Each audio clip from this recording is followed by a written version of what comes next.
What's up, everybody? Welcome to the age of quarantine.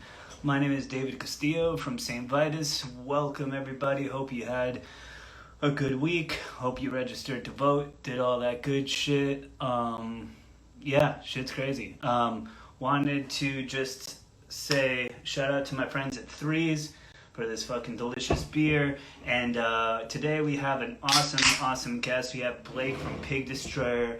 He's already on point, ready to join us now, so let's get with it. Blake from Pig Destroyer, let's go. Fucking incredible band, the legends, the legends. Hey, there you are. What's going on, David? How are you, man? I'm chilling, man. How are you? Good to see you, dude. Yeah. It's been about a year almost. Yeah, it's been some time. I think the last time I saw you was in Jersey. I was down here and you guys were playing at House of Independence and we found a fucking awesome show. And that's the last time we hung out, which was actually, outside of Vitus, but it was fucking great. Thank you so much for joining us and taking some time. Yeah, of course. Out. Appreciate it. Always fucking good. One thing I didn't mention too is I love the good beer. You guys have a Three Floyds came out with another Pig Destroyer beer. Well, it's the same one. They're just canning it, and it's in 12-ounce bottles now. But now it's available in the New York, New Jersey, and I think Massachusetts. Got it. I've had it before. I wasn't exactly sure if it's the same exact one, but it's a seasonal, and now we can fucking get it. So it's awesome. I have some on the way. It's delicious. Go get nice. Shout out to RJ from Magruder Grind because he's the Three Floyds rep for that area. Correct. Our good friend RJ. He is doing he's getting the word out. So, yeah, it's all over the place now over here, guys. So feel free to get it. So, age of quarantine, we kind of take it from the beginning of your musical journey till today. There's a lot to cover. I am fucking stoked to talk to you about a lot of things that you've done. So, where did you grow up, Blake? Are you from the Baltimore, Maryland area? Yeah, I'm from deep southern Maryland, man. Like they where I'm from, we didn't get cable in our county until I was in high school. Yeah, so I'm from pretty far out, like about an hour south of Annapolis. That's probably the biggest landmark, or about an hour south of DC.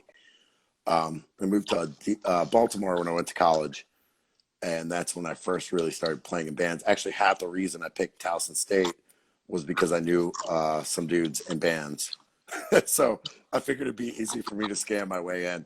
That's funny. That's actually Aaron Turner from ISIS. He picked going to school in Boston because of the scenes that he really?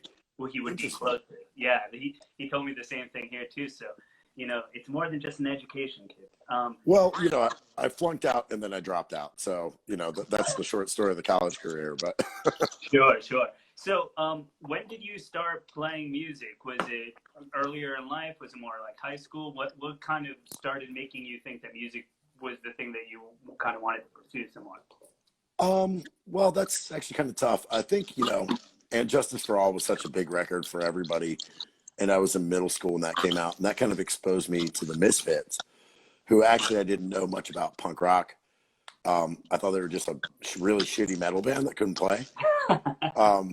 So I kind of got into more of the punker stuff. I had a buddy who moved down from Connecticut. Like I said, I kind of grew up in a really rural area, so there was like a lot of rednecks. I mean, there were definitely some thrash kids and stuff, but so, hearing the Misfits was my version of hearing the Ramones. I was like, when everyone first heard the Ramones, they're like, oh, I can do this. So it was kind of the same thing with me, but it was with the Misfits. So I started, when I was in middle school, I guess, and I had a couple, I don't want to say bands, but things that we did, me and my friends just kind of making a racket. And it kind of, started from there.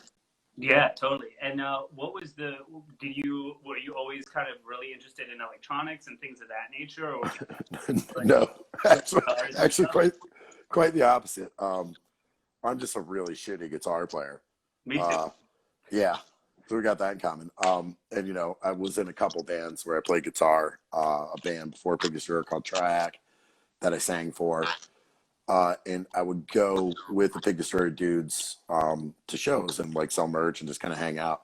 And when they wanted to add a noise guy, I was there in the conversation that we had, or they had. And I kind of just raised my hand and was like, yeah, I'll do it. And, you know, I don't know a lot about this stuff, so you guys can tell me what you want me to do. Oh, okay, interesting. So yeah. So I wanted to kind of get to that, but you mentioned Triac, and I love that band. If you guys know, like, just a sick, fucking, really twisted grind band. Kevin, also United Nations, a great engineer, makes fucking amazing records. What was it like, sort of being in Triac and getting into that scene? Was that right around college for you, like you were saying? No. That was much after. I was in. Does my audio sound okay, by the way? Yeah, you're good. Okay, because it's something with my headphones are like kind of echoing back at me a little bit, but that's fine. So I was in a like kind of a power violence band from Baltimore called Daybreak, and we would play shows with the ex-Enemy Soil band. So when the guitar player from that band called the Index wanted to do a new band, they asked me to sing. He's also the other guy in Hate Beak with me.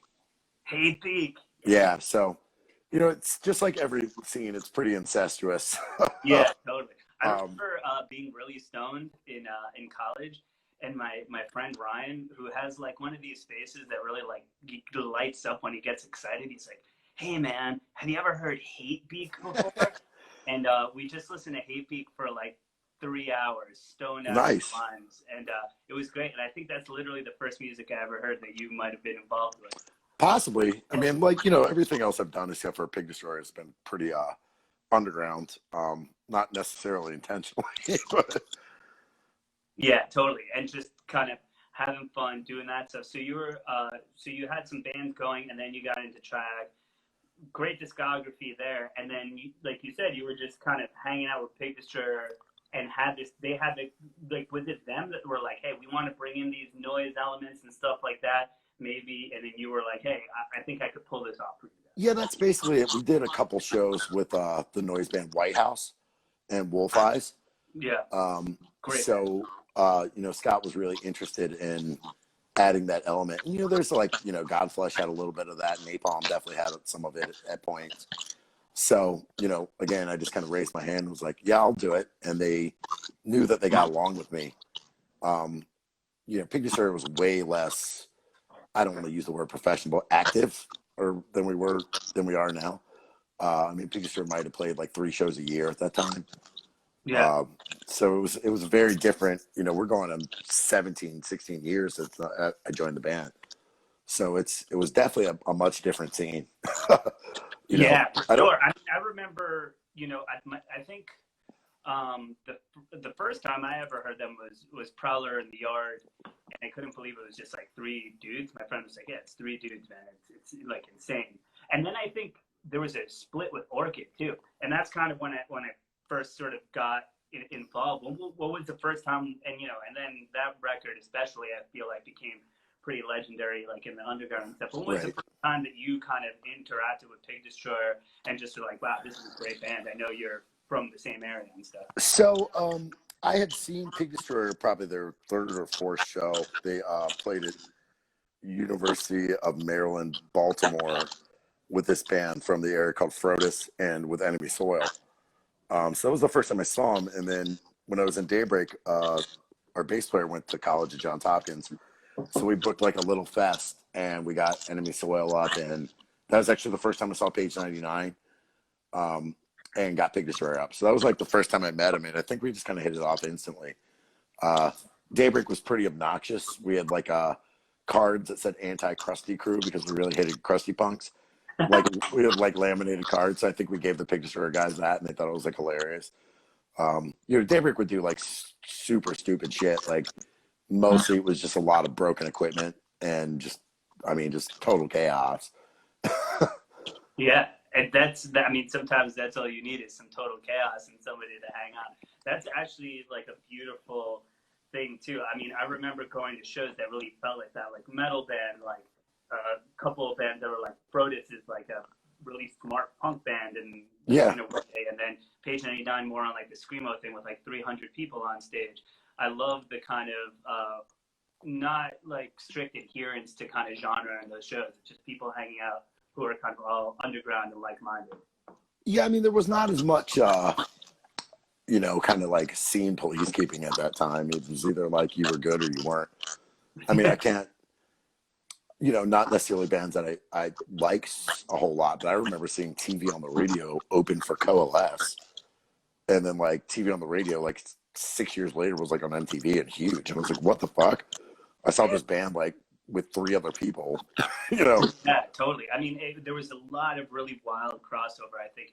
Most definitely. And a lot of cross-pollination. So much so that, I mean, honestly, you know, Pig Destroyer and White House, even what you mentioned before, I mean, they are obviously more extreme, but they're very different in character and nature. But it's cool that affected one another. Yeah, very different. Yeah, totally. It's like Legends of Power Electronics, and then like, you know, these fucking savage grind dudes from like Baltimore or whatever, you know? Yeah. But at the same time, it kind of opened a lane, it seemed like, in Scott's head and those guys' head, like, hey, maybe we can bring this into our sound, right? Yeah, and you know, I did an interview recently where it was kind of, you know, someone brought up the fact that people call us false grind. I'm like, yeah, say whatever you want, but there's no interest for us, since it's not really our career, to ever do the same thing twice. Like, you know, it would be easy to put out Problem in the Yard Part 2. Maybe not easy, but it might be easier, you know, but we don't want to do that. So, you know, I always say that, you know, I got added with electronics and noise before we even had a bass player. You know? Yeah, that's so true. Honestly, it's funny. It just feels like more people have been added over time, like as it's gone, you know, 3 to 4. Yeah, I think we're at our limit now. Yeah, okay. No more people. We're not getting into brass or woodwinds. No, definitely not. We're staying like safe there. So you joined around Phantom Limb. Is that when you kind of like? Yeah. So I was part of the writing process for Phantom Limb. I think that Scott had like about 3 or 4 songs written when I joined.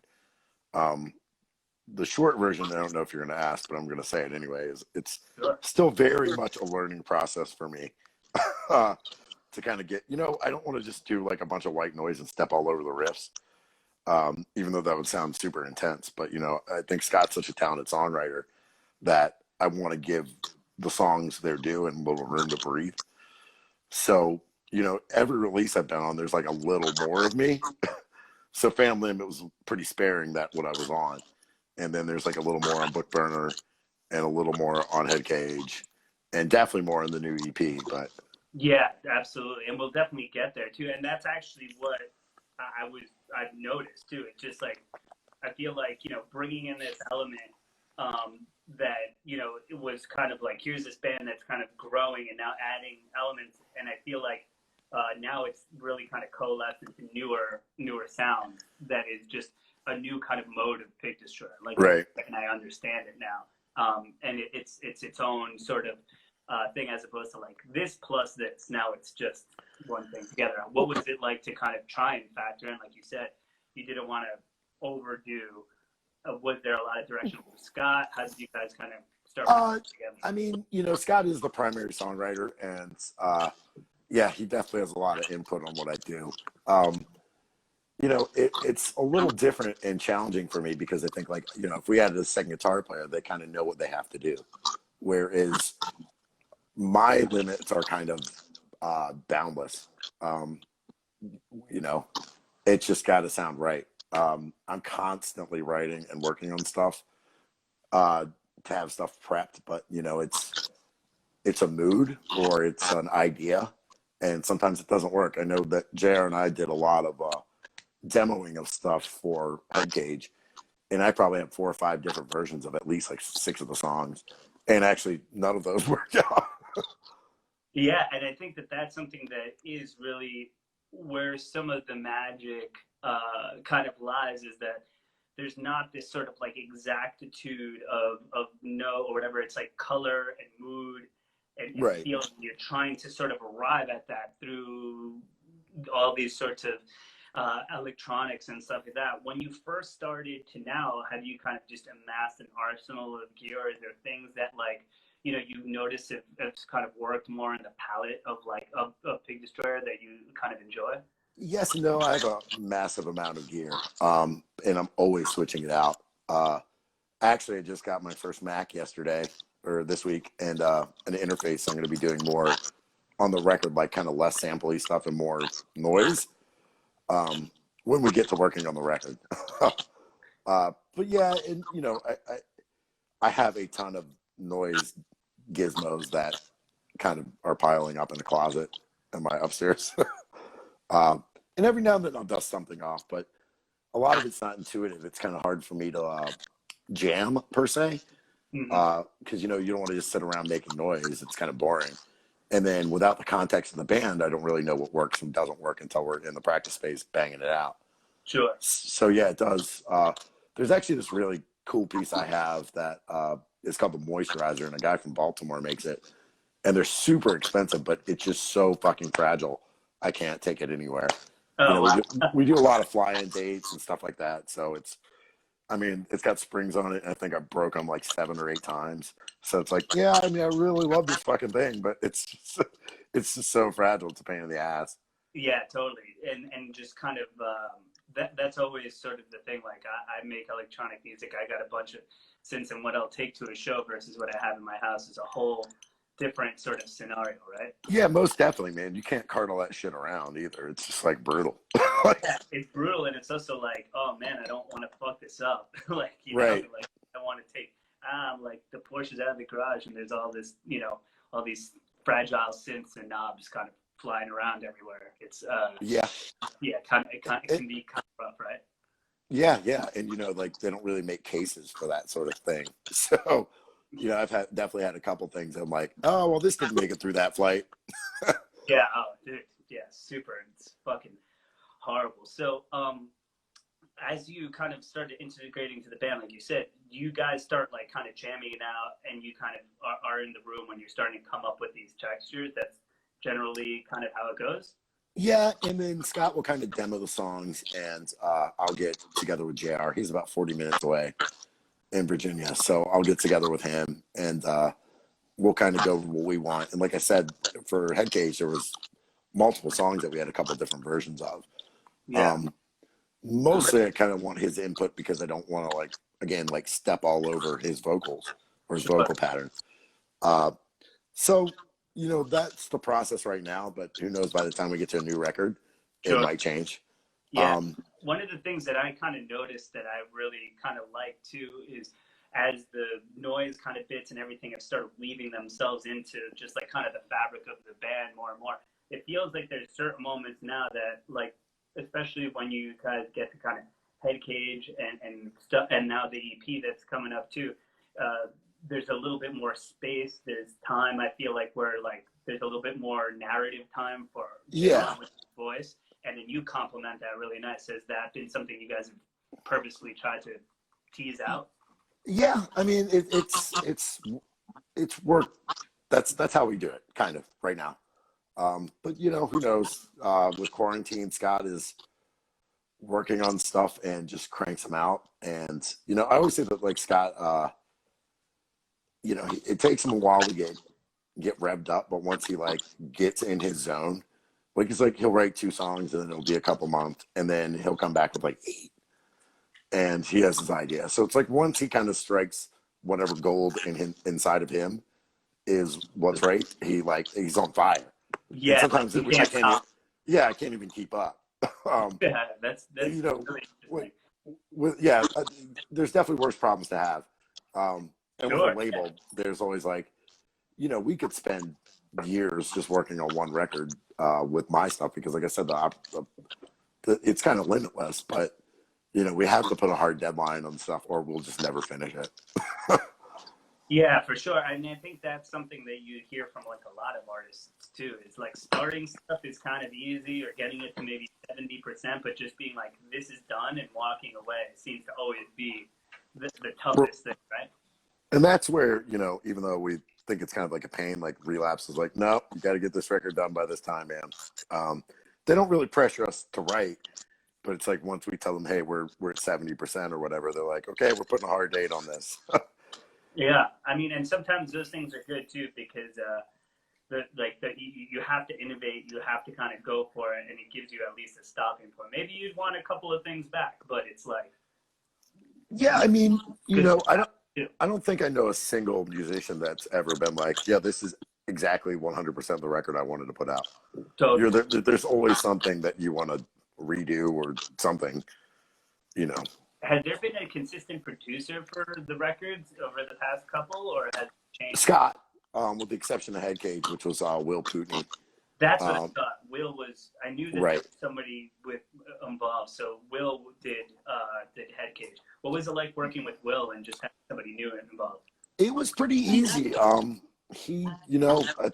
Scott gets very involved because we track it all ourselves too. So we have the recording studio built in the practice space, and it just kind of goes from there. And I think mainly we kind of know what we want, and there's little tweaks here and there. But I think Will's first couple mixes were like 99% there. It was really easy working with them. We're probably, since you mentioned Kevin, I think we're working on the split right now, and I think we're going to try to talk to Kevin, but we haven't yet. So, Kevin, if you're watching, yeah, we'll get in touch. But right now, it's we're not even like past song one, so it's kind of moot until it gets a little more real to us. But I love Kevin's productions, man. He's been doing a great job. Absolutely, he's really great. I believe the name of the studio is United Nations. Yeah. What's the name of the studio? Developing Nations. Developing Nations. That's it. Sorry Right. about that. Developing Nations. Big spot. If people in bands are watching, really worth checking out and stuff. If you're in the Baltimore area, he does a really fucking good job. I like a lot of his shit. Yeah, and he's definitely like, it's not like, I'm not going to name names, but there's some producers that kind of just do their one thing, and it sounds exactly like that. I think Kevin is a little more, three-dimensional, and he like takes a look at stuff and how he feels like he can do it the best for whatever that project is. I think that's a really important trait, because you just don't want the same monotone feeling across every project. Different people, different styles, also. Absolutely. So, yeah, it's the hallmark of a good producer to be able to do that kind of shit. Yeah, sorry. Tell me if me walking around is being a pain in the ass, man. I actually kind of love it. I'm good with it. We're hanging. We're just. I'm gonna go out. I'm gonna go out and smoke a cigarette while I'm doing this. Good. Tara from Youth Code smoked a cigarette on air. We're good. We're good with cigarettes, hanging out. It's a beautiful, beautiful thing. One thing that I wanted to ask you that I was sort of taken aback by, but like in a good way, by the latest EP is you guys did a collaboration with Igor Cavalera that owns the EP, and it's like a 10-minute long, like really cool, amazing, kind of like noisy, kind of ambient piece. How did that come together and getting Igor involved? Because I'm a huge fan. It was shit is amazing. Fairly easy. So Travis, our new bass player, was in a band with Igor Jr., which is Max's kid. Yeah. So, we were working on the noise stuff, and Travis was like, well, Igor does that stuff. Why don't we get in touch with him? And that's basically it. I mean, it's not really a super cool story. It was like we reached out to him, and I think a month later he had that track. It was like which is great. There was no editing. We didn't have to say change this or do this. It was just very like seamless, which is amazing. What was the choice to want to end the EP with that kind of track too? Because I feel like the EP kind of starts a little bit denser and then just opens up into like ending with this ambient sort of. Right. So the two tracks before that, though, are the noise tracks, was kind of like some sketches that JR and I did. And Scott kind of changed it to make it more like a throbbing gristle sort of thing. Mm-hmm. So I'm really into big, expansive like endings. And, a lot of my solo stuff is kind of ambient and I don't want to say goes nowhere, but it just takes time and builds a mood and, love it or hate it. So, I thought it was just kind of a cool way to end it. When we were listening to those tracks backed up together, I think we did them in that order the first time. We're like, well, that's it. I mean, that's just the way it feels right. Yeah, no, I love the progression too. There's the kind of, you have that sort of like kind of radio static kind of like changing of the news track, and then it kind of goes into Head Cage, the song, and that one. And I'm just like, wow, this is like a really possible but unexpected turn, because you guys have never really gone there like full out before. Yeah, and I want to do more stuff like that, but the fact that nobody really puts out 7 inches, we were going to try to do this as a 7 inch, but it costs the same amount to do an LP. So we had that whole extra side. I'm like, well, we have this opportunity to do this. Let's just do it. Yeah. I thought putting out a one-sided record was kind of lame, especially since those 3 songs have been released already. So I was like, it's not really quite Pig Destroyer in the traditional sense, but, give them a little more. Yeah, absolutely. And then that's sort of the again, I like kind of how it kind of opens up and it offers us something different. And like, yes, some of those songs were, previously released, but I kind of like the context it's in now. When it comes to Head Cage, I want to get back to that record because I feel like that was like a pretty like interesting sort of turning point for me because it kind of melded Pig Destroyer. The way that I saw you guys is more of like, sort of grindy kind of thing. And then it started including some more mid-tempo into the game. Some stuff that really sounded to me like some touch and go kind of stuff, noise rocky kind of stuff, and other things like that. What was the writing around that record, and what were those sort of choices like to kind of create that sort of different palette? Because I really love that record. So thank you. So one thing that Scott and I really, and JR to some extent too, really love like old AMRAP and Jesus Lizard and touch and go sort of noisy stuff. And so we kind of wanted to do some of that since we had the new tool of a bass player for the first time ever.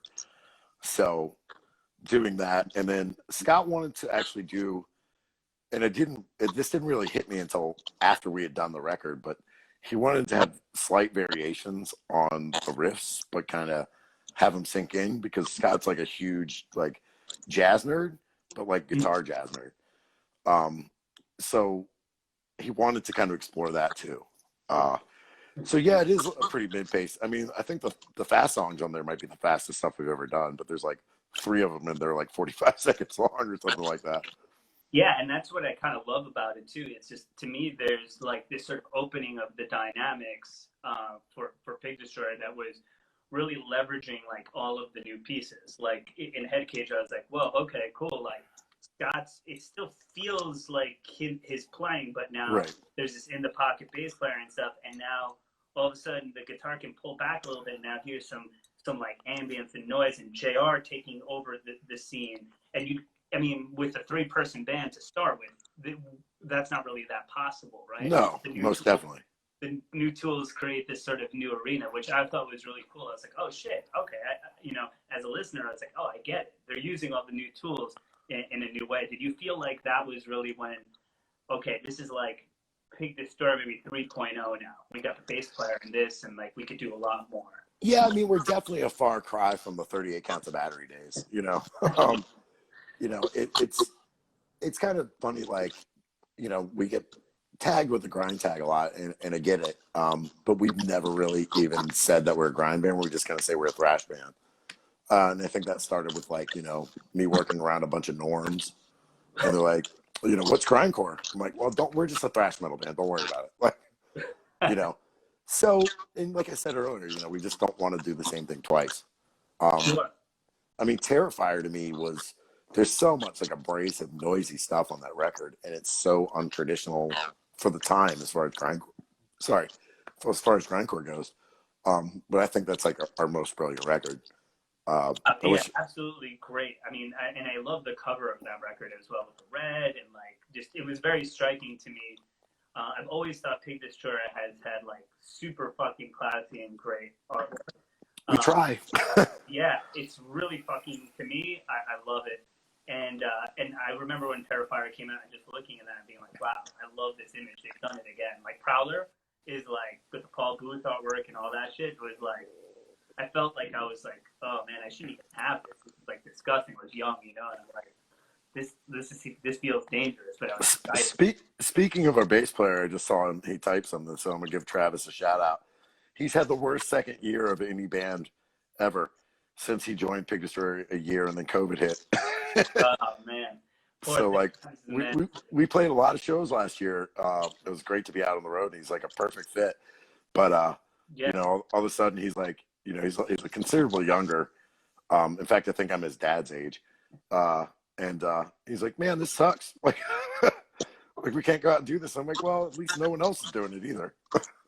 Yeah, for sure. And in a way, you know, obviously this has affected our whole industry. It's really tough. You know, we've been closed. Everything's closed, and it's mentally a hard time too. Someone who's, you know, been as involved in music and everything like that, you know, kind of slowing down. I mean, I haven't not been to a show in what 6 months since before I went to shows. I think. Yeah, exactly. I don't even know. So that's really difficult, and especially I'm sure in his position where it's like, dude, I joined this sick band and we did so much stuff next year, and then we have this EP out, and it's like, ooh, how has that felt for you? You know, I'm in the same boat as everyone, man. It's pretty depressing, and you know, I really miss doing it. I think our next shows potentially lined up are for Japan in February, and I'm 100% certain that that's not happening. Um, you know, I'm just hoping shit levels out a little bit so we can get out to playing, even if it's just like DC or New York or Philly or something. We don't do that much travel. I mean, we are working on a split right now, so it's not like we're completely just not doing it. It has been tough for me, JR, and Travis, especially since we haven't been practicing. That's really been a bummer. You know, I think that's one of the things we really love is getting together, and we don't play that much. So like us seeing each other and getting in the practice space and making a racket, it kind of scratches our itch for the most part. But we have not been doing that. And Sure. I have another band, and that hasn't been practicing. So it's you know, it's starting to get a little tiresome. Yeah, no, absolutely. And I think that that's really, you know, some people have been able to play with each other. You know, some bands, it's like, oh, we don't all live close by to each other. You know, one dude lives in California and I live in, you know, whatever, in New York or whatever. So it's a really interesting thing just talking to different people and seeing where they are, how they've ended up, and what they can do. But I was talking to a friend the other day, and you know, writing and making is great if you're able to do it still and stuff. It's awesome, but it's almost like playing one part of the game. You know, going out, playing shows, doing stuff is so important. It's like playing basketball, but there's no baskets on the hoop. You're just Right. You know, I remember when I was still in Triac and I joined Pig Destroyer, and I was really just not happy in Triac. And I was talking to JR about it, and he was like, well, man, you have to want to go to band practice. If you don't want to go to band practice, it's like over. And that really struck me. It was like, if you're not looking forward to that, you know, it's like kind of like when a guy that's been married for 50 years kind of rolls his eyes before he walks in the house. You know, so it was like one of those, and it was like, you know, I was, I guess, fired from Triac, but I kind of sat down with the guys. I'm like, hey, I don't know if you get this, but I'm not super into it anymore. And they're like, yeah, we can tell. yeah. You know, so like practice is huge for us. Like even if we, it's just a camaraderie too. You know.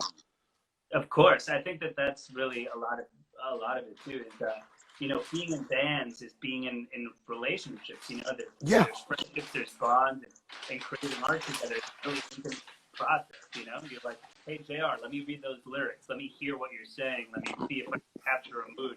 Like you really getting inside of people's brains, and Yeah. you need to be free with one another too, right? To kind Yes, of like and to you know, commit. like we're not on the road for 2 months at a time, so we don't really get a lot of chance to get sick of each other. So it's still like you know, like a brotherhood almost.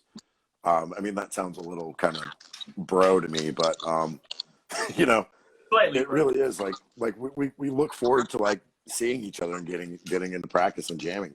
Like I don't think I've seen Adam since quarantine, since probably like November of last year. That's such a So we're, bummer, man.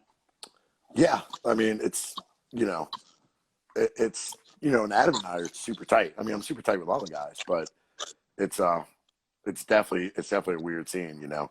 And like Sure. we have a group text chat that we you know, we constantly are talking to each other, but it's not the same. I mean, you Yeah, know the deal. of course. And also not just being in the room. There's certain things that happen, I think, when you're in a band practice or you're making something and you look at the other members, maybe, you know, like you're like playing, you look at each other and you're like, we're doing something. Like we're locked in, like something good is happening. And there's little magic moments like that like how do you do that over the fucking internet? It's you can't. Yeah, I mean, we definitely are not into the virtual thing at all. Like, we're not.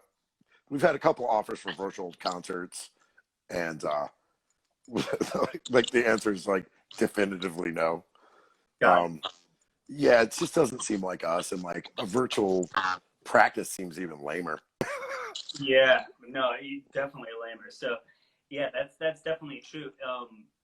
It's really interesting. You know, some people, it's like I talked to. I think also maybe it's an age thing or whatever. I talked to like my friend Cheddar from Candy. It's a great hardcore band, and like Yeah, he started his band, and like they're everywhere, and they just like pass files around and do shit, and I'm like. I don't think that I would be able to necessarily be in a band that way. I could make my like techno records that way, but not right, right. like I'm not sure if I could do that. Yeah, Travis and I are working on a harsh electronic grind project, sort of. And that's fine for files because I don't, want to play shows or anything like that. It's Sure. just like a fun thing we're doing. But yeah, and it's like what works for some people doesn't necessarily work for the others. It's just like Totally. we've got to be in each other's space and making as loud as possible as we can. Yeah, that's totally cool, and I totally understand that. Sometimes you just need to feel that those elements to really kind of understand everything. And like what you were saying before, you're like, for me, I need to get into the space. I need to feel these riffs. I need to kind of see what Scott said to just even kind of gauge the mood and see where you can kind of factor in, right? Yeah, most definitely. And that's like a really big thing. One thing I wanted to ask you, and I always think this is really interesting too, especially when we're talking about electronics and like live instrumentation. What was it like when you first started playing with Pig Destroyer live to try and get that stuff to really kind of work together? I mean, it's like I said before, it's a challenge, man. It's not an easy thing, and I think I was very trepidatious on stage, and then finally I was just like, "Fuck this! I'm just gonna let the music kind of take me where, I kind of bounce around like I'm a soccer ball in a like clothes dryer." So I just kind of like let that happen. But yeah, it was tough, and it's still, I'm constantly mixing stuff up to try to find exactly what it is I want to do. I don't know that I'll ever find it, Sure. but that's kind of good because it means I won't get complacent. I have a tendency to become kind of lazy at times, so this kind of keeps me on my toes. My girlfriend's over here smirking at me. So if you hear a smack, that's a joke. Yeah, no, I think that that's sort of interesting too. I think sometimes leading yourself to the uncomfortable places is where you can make great shit too. Like you were saying, it's like I needed to sort of like shed this sort of thing of how maybe I should be or not be, or just be like, you know what, I'm in Pig Destroyer and I'm in the middle of this, and let me just feel the way I want to fucking feel, right? Right, and one thing I like, I think most of us in the band feel is like it kind of has to be organic. I really don't want to go crazy just live because it's what's expected. Like if I'm not feeling it, I'm not going to do it. Fortunately, with the band, I do feel it, but I mean, I know I'm no Dillinger Escape Plan, but yeah, man, dude, like they're doing like Misty flips off there. Oh my God. Like, did you see that recent video where Ben was with suicidal tendencies and he tried to jump off something and totally ate it? Yeah, and he kind of oh dude back and stuff. Yeah, man. Yeah, I talked to Ben after that, and he's like, everyone's texting me, and I'm like, I don't even remember this, and I'm like, dude, you're insane, if that happened to me, I'd be like in like one of those big like neck, dude, exactly. I mean, it's not like that's probably the first time Ben's hurt himself. No, man. My band, Primitive Weapons, that I was in for a long time, we did a couple of tours with Dillinger, and it was like... Yeah, I've seen you guys before. Yeah, and we played Housecore Horror Fest together. Yeah. I have like a very distinct memory about that show, actually, because it's the only time we ever played together, and we were playing in Austin, and there was like a balcony, and I was singing the show, singing, and we were playing, and I remember all of Paul Bearer was there, and there are friends that love Joe and Brett and all those guys, and I was psyched, and we were just like playing, doing our thing, and I remember like rearing back and there was a balcony. Nobody was in there except for Pig Destroyer. Yeah. I remember JR looking down at me, and I was like, dude, holy shit. I was like the only dude, and I'm like, I love JR's vocals, I love his singing, I love Pig Destroyer, you know? And so I was just like, oh, fuck. And then I bought a yellow Pig Destroyer shirt that day. It was sick. I think we still make that. That's the only yellow one we've ever had. I think we still make that one, actually. Yeah, with the kid who's smoking outside, and it's like, yeah, all fucked up. He's like, I really need that. What was the name of that club? Was it, God damn it, Fitzgerald's or something like that? Yeah, it was really weird. And the scene there, too, is like Nick Oliveri was there. Yeah. It was bizarre, but it was so fucking cool and really a great time. So, there's a funny story about that. That Scott Carlson from Repulsion was hanging out with Rogario Dardero, who did was Cannibal Holocaust the movie? Yeah. And we opened with one of our kind of slow songs, and he said, Rogario was like, "Oh yeah, this is cool. I can get into this." And then we played our second song, and was like, "Yeah, no, I'm done." It was like, man, if we could creep that guy out. Yeah, then you're doing something good, man. You've evolved the horror genre right in front of everyone's eyes. I remember seeing Repulsion that time too, and actually, I like talked to Scott and Matt Olivo. And they were so fucking good. But like I'd never gotten. Maybe I'd seen them maybe once before, but I was like, God damn, they're so good. And I kind of like set the scene. I was, guys, I would fly you to Saint Vitus. Like, let me get you to Saint Vitus to fucking play. And I laid the groundwork that day, and we got them to play. Same show. So I have a lot of great memories from that time, and that was like an amazing experience there. Someone just commented that it wasn't Fitzgerald's. I remember Fitzgerald's being in Houston, and I know it's closed, but it was something like Fitzgerald's. I can't remember the name of that club in Austin, and it's not there anymore. When we went last year, I don't think it's there. Yeah, it was like it was a weird spot. I remember because it was by like the new emos in Austin. Yeah, I mean that whole fest was it was cool, but it was definitely it definitely could have used a little more planning, I feel. But yeah, it would be awesome if they did, or somebody did something like that again. I really like the horror aspect, not just seeing 85 grind bands all day or 85 metal bands all day. I really like the horror aspect where I could be like, all right, I'm gonna go and chill and check this movie out for a little bit, Yeah, and also there when Goblin did the oh my god, that was incredible. It was so sick. The scores live, it was beautiful. I was just like, damn, this is so cool. I just remember being like distinctly like so hungover from like drinking heavily for 2 days straight, and was like, man, I love this Goblin doing Suspiria, but God, I hope it ends soon. Yeah, just like on my last leg, man. Yeah. I have I have like a lot of great memories from that time and doing that stuff and traveling and stuff. Was there any kind of Pig Destroyer shows when you first started playing, any that just kind of out any particular places that you love to play?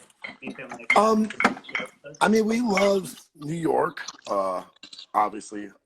I really love Vitus, man. It's just such a personable feeling venue, and I'm looking for my bottle opener. Sorry. No, do it, man. It's cool. I got a backup beer right here, just to see. I mean, we got more minutes. I got the 15-minute beer too. I came here. Recently, like, we've had a really good time in Chicago. I really love LA, but since, like I said, we don't do a lot of stuff, it's we'll fly in the red eye and be like, I think the last time we were in LA, by the time we sound checked, I was like, man, I've been up for 24 hours. And I'm about to turn 45, so it's a little harder to do now. Stuff like that now.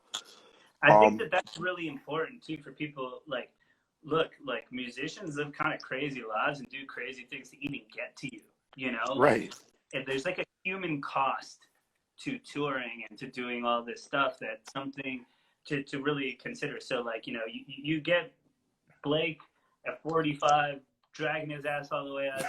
It's like he wants to do, but there's a lot to it. And bands who tour all the time, it takes a toll. It's not the easiest thing to try and do, right? Most definitely, man. Like, goat horror is constantly on the road, and they got to be my age, and they're like always in a van. And I'm like, dude, I can't be in a van for 8 hours, much less like 2 months.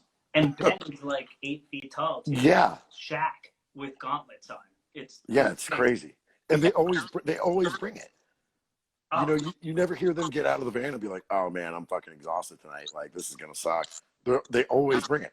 Oh yeah, totally. It's remarkable. Like anytime I've seen them, they're always just so great. And Sammy, Asbeth, great band as well. And just, I mean, such presence, so fucking good. They've murdered Vitus many times over, you know, and we've been lucky to have them obviously on a lot of tours. But yeah, it's there's a lot to just kind of getting over there. What's like you said that you guys, I mean, it doesn't look like you're going to do it because of, you know, Japan and, you know, it being another country and all that stuff. But have you guys been there before, or yeah, that's your thing? I think we've been to Japan 4 times, so 3 with me, and once with Adam, and once before any of us were in the band, just Scott and JR.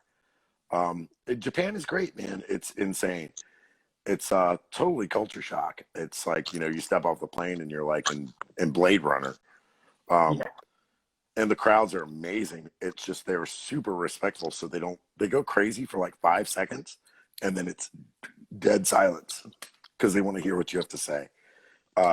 Which with us is like, you know, we never really, you know, for as heavy duty kind of lyrically like topical, you know, topics, we are very kind of like fun people.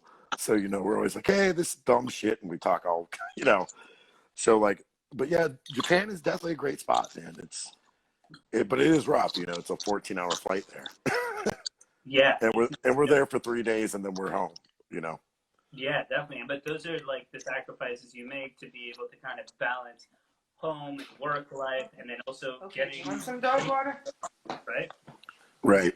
Being able to do everything that you want to do. What's that kind of work balance like been, as obviously you guys have all gotten older, but they have been around for a long time. How do you guys kind of manage that sort of stuff? For me, I work in I'm an engineer for like audio stuff and like technology. So it's basically just me and my boss, so it's kind of really easy. I'm just like, hey man, this Friday I'm gonna be in Chicago. It was a lot tougher. I mean, like, to the last Japan trip, I was at a different job and I got off the plane and had to go into the office. So Yeah. that was gnarly.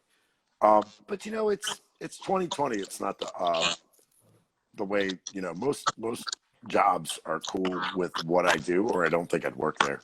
I don't think I could.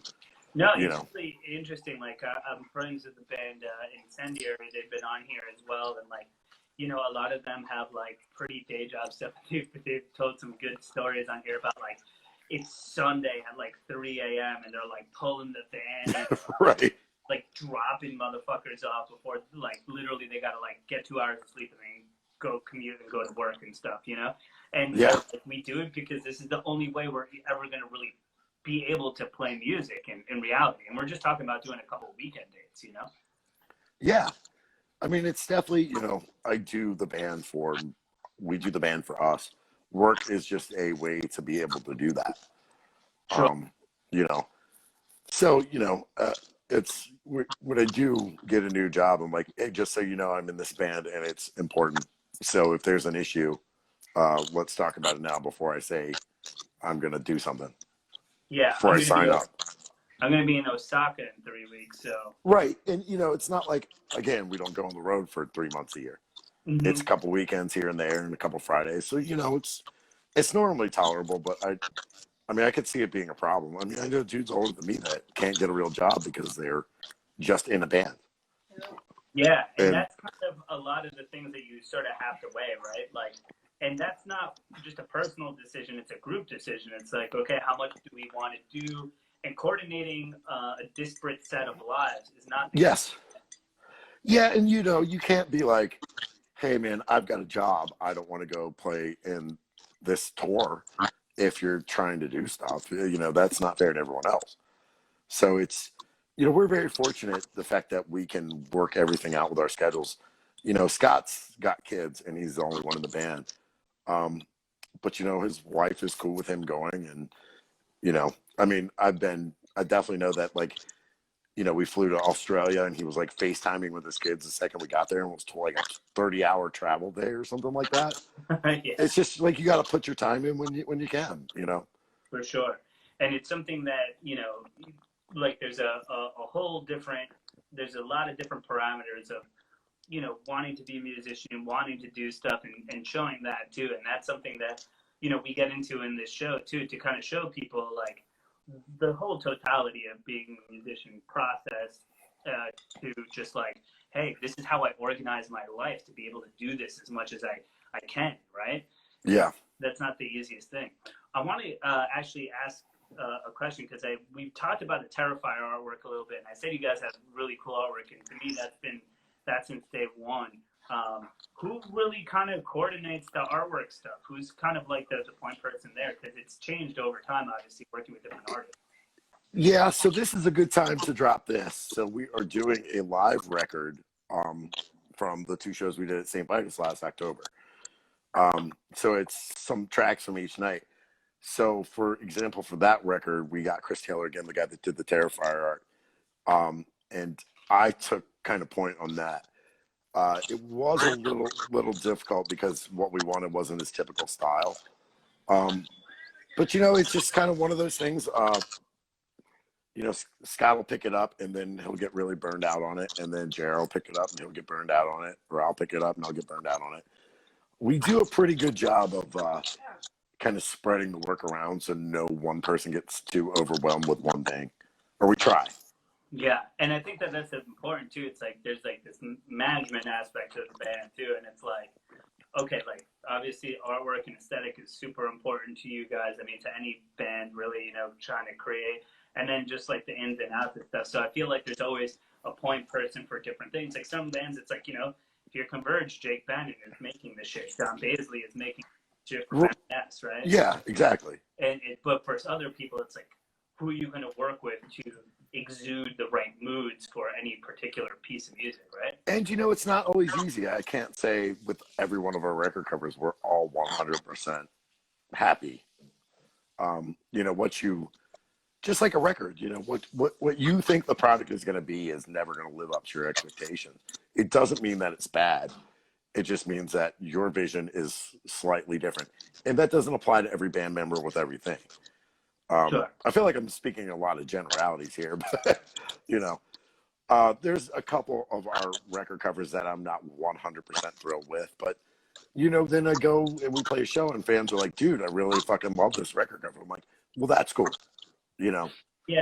And that's always kind of like an interesting sort of dynamic is, you're in it, and like we're in it like as creators and doing stuff, and then you kind of throw these things out into the world, and then they're going to be manhandled, torn apart, thought about in so many different ways that, yeah, I mean, I've had that happen too, where I'm like, dude, I think that's bogus, or like, I think that's good.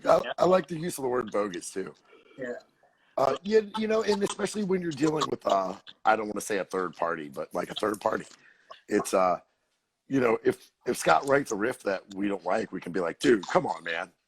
Like, come on. I like what you're doing here, but this isn't quite it. But it's way different when you're working with someone else that's involved with your product. And it's not always easy to express what's in your head. Sure. Yeah, I think that's also like really something I've tried to be better at too, is talking less in generalities about like if I'm working with another creative and just being like, okay, being more exact, or at least trying to communicate better, like more what I want, because I kind of start very wide, and I think we all have. Yeah, of course. Okay, before I even open my mouth, I'm here. I'm trying to get to here, right? I mean, I think like when it's like comes to new artwork for us, I have one rule now, which is no creepy girls. Yeah. Because we've done that to death.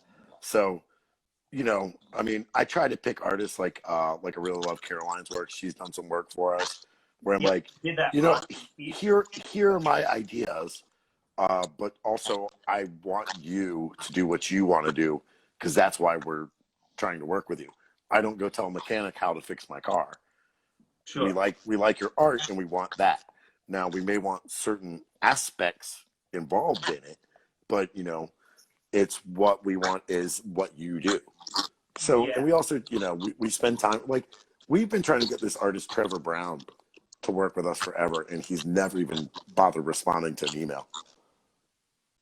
Like, and we've had the label hit him up, and I mean, all kinds of shit. And so, you know, but we're pretty conscious of art and try to look at stuff that we like or can use or someone we can work with in the future. Totally, yeah. And I think that it's also, you know, just like a big role in the band is like if the band internally can kind of like have that function for itself, is to kind of like look for the kind of common partners you can have in audio, visual, all these different things, right? From producers, artists, people who do videography for you. You know, you talked about the Pig Destroyer Live, you know, record that was really filmed by Frank Wong, who works for Relapse, who will work on the visual component for that record. Like, and all of these things, you know, there's the band, but there's these ancillary artists that really contribute to creating the bigger picture, right? Right. And inevitably, when it comes to thanking somebody, you're always going to forget one of those people.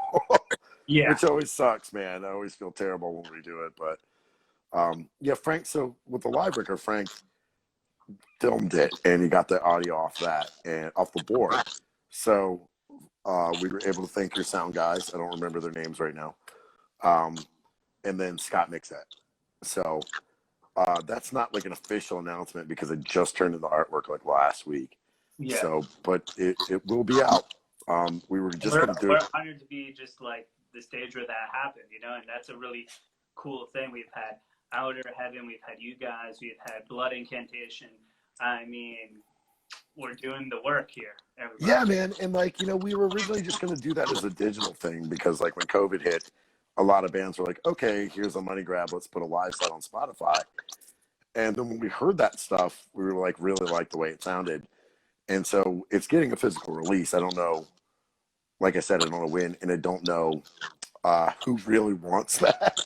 Yeah. But, you know, I just think it's a cool idea. Someone actually brought up the fact that I did an interview a couple of years ago, and I was like, oh, we'll never put out a live record. So I try not to speak in those kind of absolutes anymore.